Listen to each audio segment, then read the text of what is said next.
Պրիվետ ռոբ արտահայտությունը ես չեմ էլ լսել։ Սոնիկ ես չեմ լսել։ Ուղղակի հիշեցնեմ նաև մեր հանրությանը։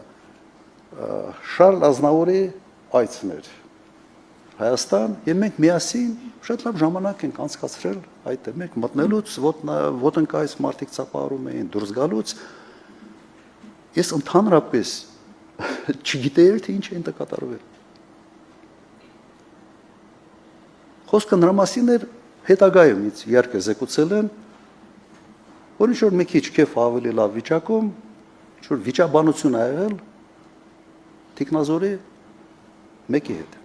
Մեկի հիմա չեմ էլ ուզում այդ անունները տալ։ Եվ դրա արդյունքում ինչ-որ կոպիտ ասած այնց ռազմորկա եղավ իրար հետ եւ այդ միջադեպը կատարվեց։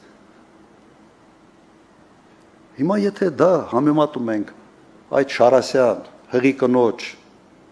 սպանելու, մոտով անցնելու, սենց նայելով, չկաղնելու, չօգնելու, նույնիսկ Շարասյան բժիշկին չթողելու տեղի մասում ո՞նց կարող համեմատենք։ Համացան ուղղակի եզրեր չկա։ Հիմա ինչ վերաբերում է պատկերացրեք գիտեք, նույնիսկ տարօրինակը ինձ ասում են պրիվետ ռոբ։ Մերս էլ ինձ ռոբ ասել միշտ։ Բելան, տիկին Բելան ինձ ռոբ ասում տունը։ Ես խի պիտի դրանից նեղանամ։ Ինչ հասկանում եք, ես իմ մանկական ընկերները սաղ ինձ ռոբ են ասում։ Ում հետ դպրոց կամ ինչ-որ միտեղ համասարան եւ այլն, պոլիտիկ։ Հիմա չի հայհոյել, բան չասելա պրիվետ ռոբ։